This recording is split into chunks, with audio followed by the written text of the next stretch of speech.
Okay guys, I've never done a story time, but I feel like this was an important one to document. I've heard from all my single girlfriends that they've been meeting really creepy or strange people on dating apps, and I never really believe them because where are you getting these guys from? I'm a believer.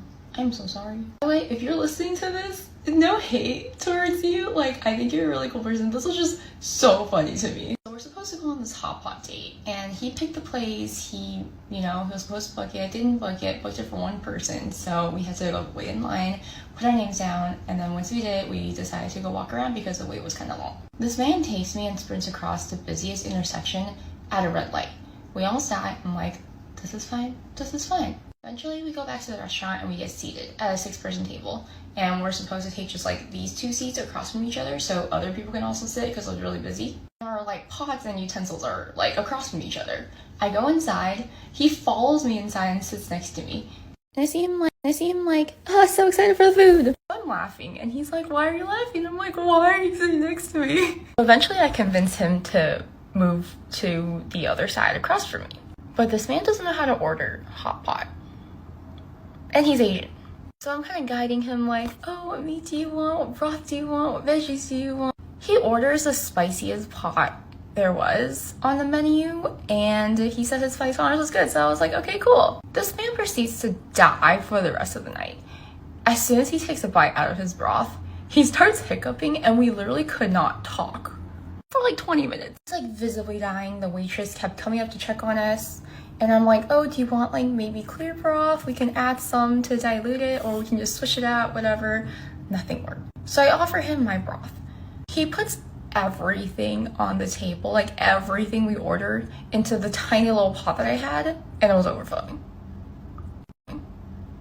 So I don't touch the pot at this point. And you know how like at Papa restaurants, they put like organs or meat on like a piece of lettuce as decoration? He's like, do you think this is edible? I'm like, I don't think you're supposed to eat that. And he puts this piece of lettuce, again, bigger than the mini pot that we had, into his super spicy broth. So there was just a piece of lettuce floating. And the waitress had to do a double take when she walked past us. And I was like, I am so sorry. And at this point, like, we're not really having conversation. The only thing I learned about him is that he didn't do anything at home. Like, he didn't watch anything, listen to anything. So I wasn't really trying to make conversation anymore. And finally we finished the meal. We were like, okay, I'm gonna go home.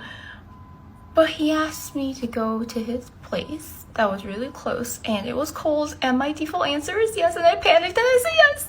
I'm running out of time, part 2. Basically, I panic and I say yes, so we start walking to his place. And this guy is a student, someone who's like around my age. I thought he'd be living with his friends, but no, he lives in the attic of a 50-year-old woman that he doesn't know. So we walk into this really sketchy looking house in like a random off-road kind of thing. We walk up way too many flights of stairs to get to the attic. And the first thing I see when I go in is a large drug cabinet. And the thing that got me was the way that this room was structured. So basically, if the door is like here, when you walk in, the attic part that like slants is here, right? And he put the bed right underneath. So the logical thing to do is to put the TV across from your bed so you can watch TV from the bed, right? Because there's no couch or any other furniture.